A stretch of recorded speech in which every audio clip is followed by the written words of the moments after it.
voltando aqui com a doutora Adriana Torres sobre esclarecimentos do Outubro Rosa. É muita informação e a gente sabe que é importante essa informação para que a mulher tenha consciência do que as opções de tratamento, inclusive, né? Mas, porém, tem uma dúvida que é muito frequente, o uso de prótese mamária, que é a questão estética da mulher, né? Nesse aspecto, o uso de prótese, ele pode influenciar de alguma forma no aumento do número de casos de câncer? Não, o uso de prótese ele não está colocado como um fator de risco. O que é que tem de diferente, né? Aquelas mulheres que têm a prótese, né, um implante como aumento, então a gente precisa fazer a mamografia, ela pode ser feita da forma habitual, só que ao invés de ela realizar 2 incidências na mamografia, ela faz uma terceira posição com a finalidade de evidenciar melhor o tecido mamário. Então ela continua, cuidado, né? ela continua fazendo o rastreamento da mesma forma, só que vai ter uma técnica a mais no momento da mamografia. Certo. E, bom, quando, assim, em termos de conduta, quando é que é o caso de fazer a mastectomia ou, eventualmente, optar por outra forma de tratamento? Pronto. Então, na seleção, né, do tipo de cirurgia, Certo. aí a gente vai considerar o tamanho da lesão, a distribuição da lesão, que às vezes a gente tem uma lesão que ela é pequena, mas tem vários focos, né, na mama, ou o tamanho da mama também da paciente, e as características, o desejo também da paciente. Então, a gente normalmente faz uma avaliação e discute com a paciente. Certo. E participa desse processo, né? No passado era uma decisão muito unilateral e hoje não. Hoje essa discussão ela é feita de forma compartilhada. O diagnóstico, na maioria das vezes, a gente já faz antes, não é? E a gente já, de posse do diagnóstico e a paciente adequadamente avaliada, a gente discute. E aí, um aspecto que é importante, a cirurgia radical e aí a retirada parcial da mama tem a mesma segurança? Sim.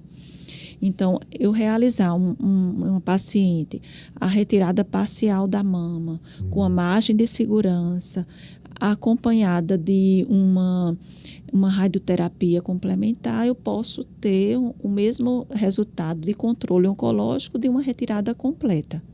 Então, o que é necessário é uma boa avaliação de cada caso. De cada caso, exatamente. Uma vez que é feita a opção pela retirada da mama, e a gente sabe que é um órgão que tem várias implicações, né? É um aspecto muito ligado até à feminilidade da mulher. E ela, claro, deve sentir de alguma forma não só física e mentalmente amputada. Isso deve acontecer. E a opção para, de alguma forma, minimizar esse aspecto da perda. Então, o ideal é a gente estar fazendo sempre a cirurgia reparadora associada. De imediato. E assim, é importante deixar claro que a cirurgia reparadora, como o nome diz, é reparadora, não é estética. Sim. E ela faz parte do tratamento. Então, se eu faço uma retirada completa da mama, o ideal é que essa paciente ela já saia da sala de cirurgia com a sua mama reconstruída. Desde que ela não tenha nenhuma contraindicação, a gente sempre fazer em um mesmo momento.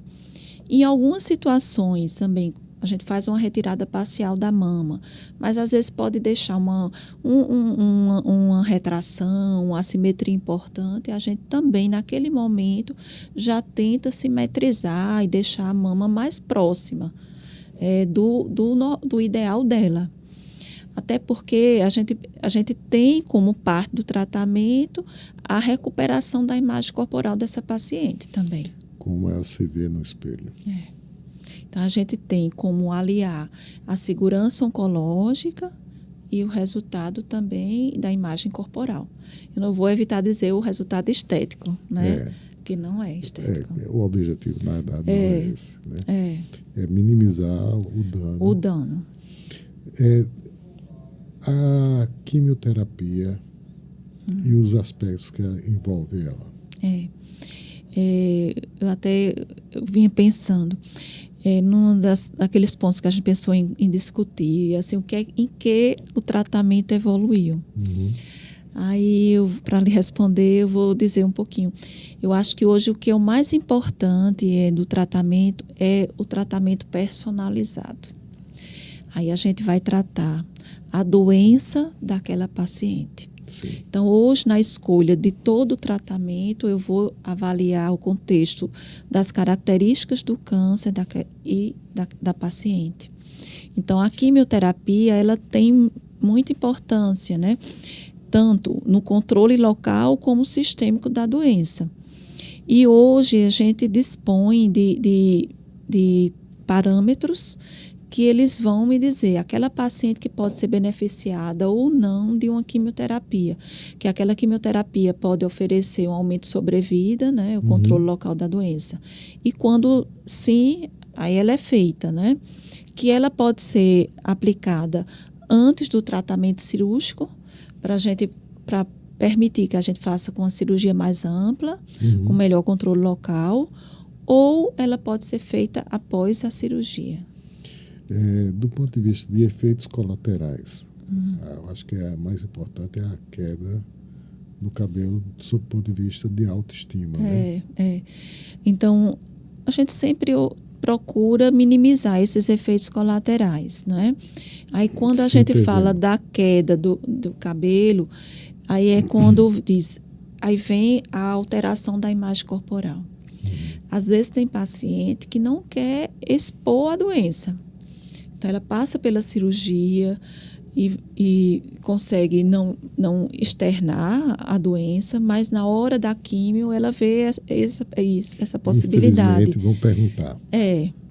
E às vezes é uma dificuldade, às vezes que ela precisa trabalhar, mas está acontecendo no contexto dela, né? É interessante até o estigma que possui, né? Aquela doença. Aquela doença. A pessoa não dá um nome. Um nome. Então, aí, hoje existe já uma touca térmica que com a finalidade que pode ser usada para minimizar a queda do cabelo. E nem todo quimioterápico provoca queda de cabelo, né, alopécia. Alguns podem levar a uma perda maior, outros menores, né, em menor intensidade. E tem a possibilidade de usar essa touca térmica, que ela minimiza esse risco de queda. E do ponto de vista, assim, de segmento. Sim. Como é feito habitualmente o segmento, as orientações? Pronto. Então, quando a gente vai fazer o segmento da paciente, né, a sobrevivente, a gente tem o objetivo, assim, primeiro fazer a vigilância com risco de recorrência ou não da doença. Né? Então, a gente faz, nos primeiros anos, controles trimestrais, semestrais, depois passa a ser anual.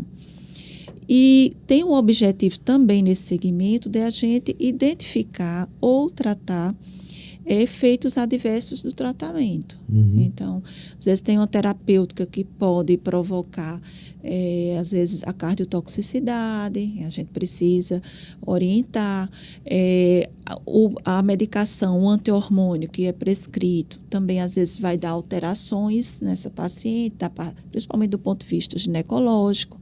Então, a gente precisa ter esse apoio para essa paciente e orientação também nesse sentido. E o outro aspecto também que a gente tem que trabalhar com a nossa paciente sobrevivente é a mudança de hábitos de vida.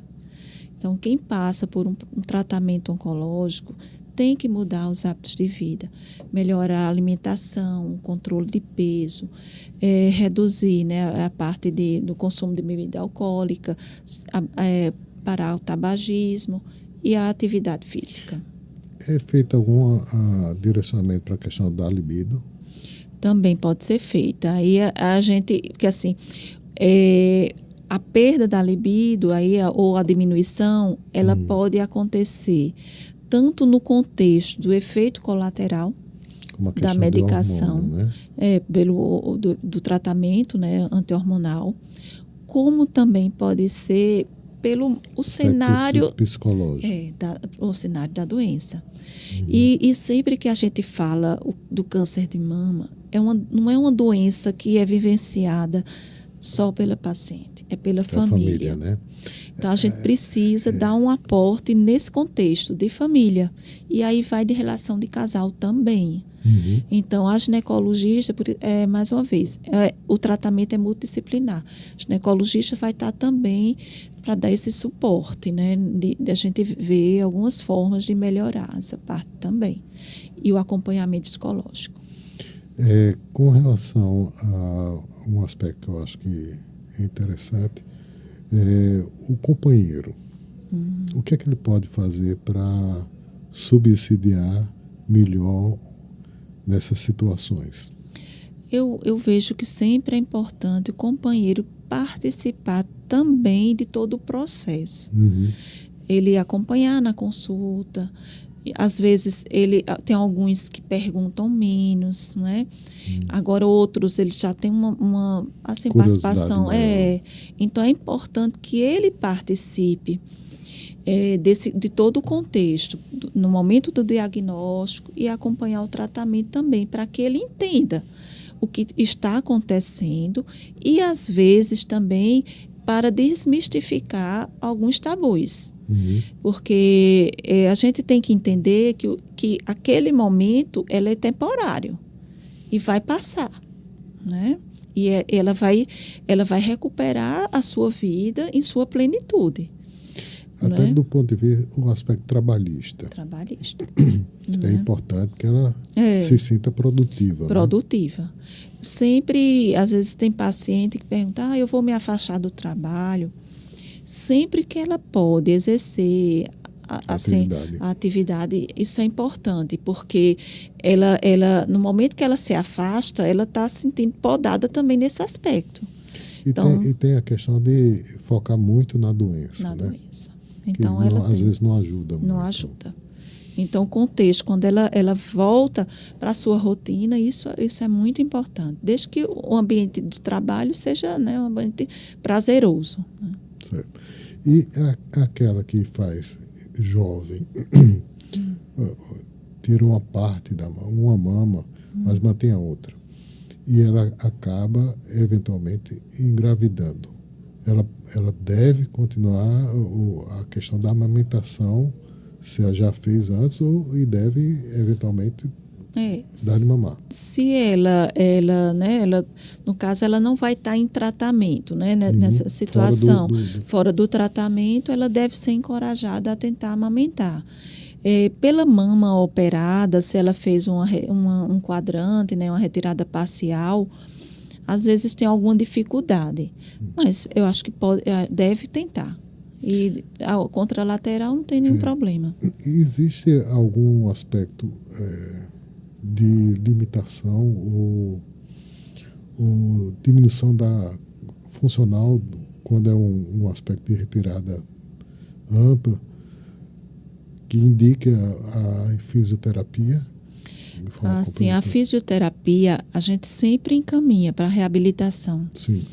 Mesmo que ela não faça a retirada, porque hoje em dia existe a biópsia linfonodo sentinela e muitas vezes a gente não precisa fazer o esvaziamento axilar, que era o que deixava realmente, às vezes, com linfedema, mais morbidade.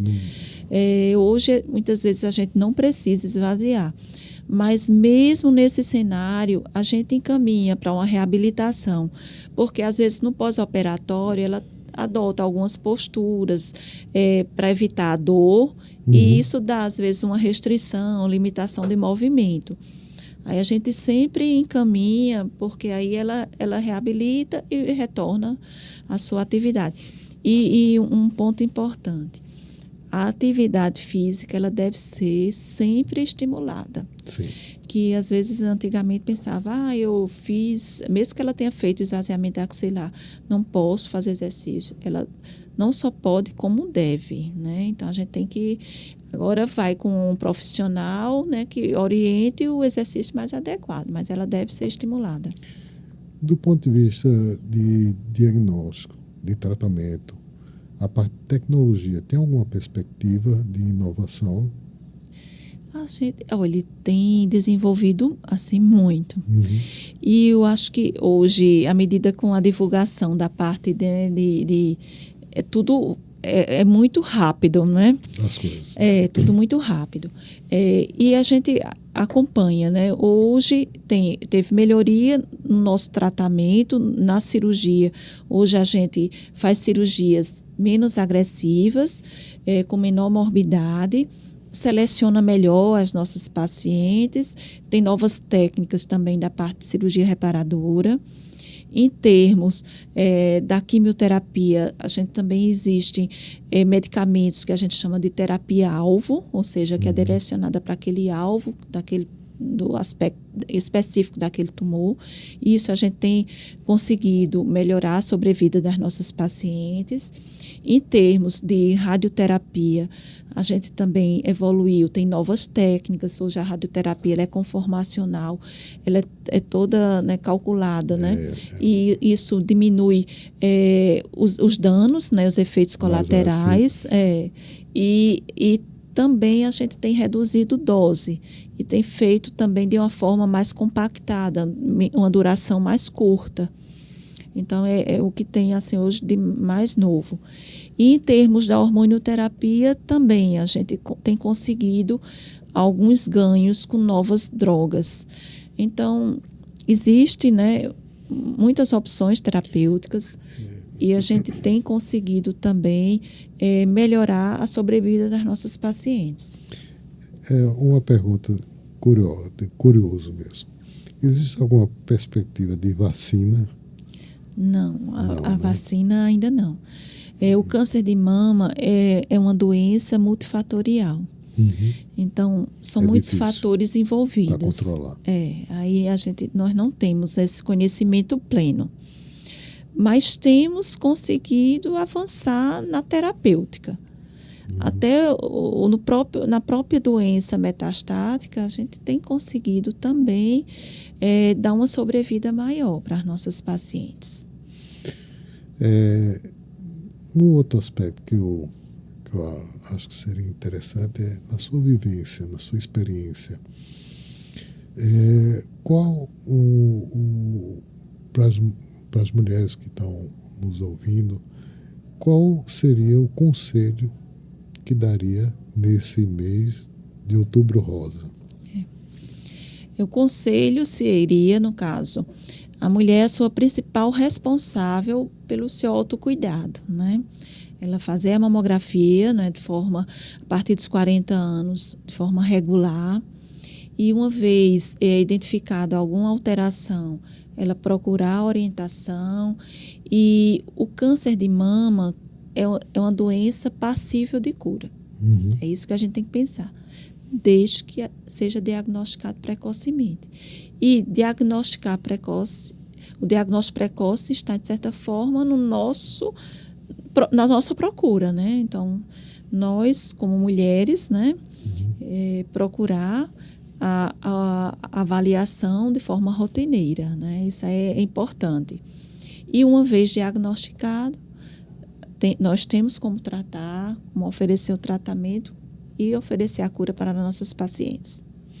E aquela que teve o diagnóstico recente, qual a mensagem para ela? Aquela que teve o diagnóstico recente é que tudo passa.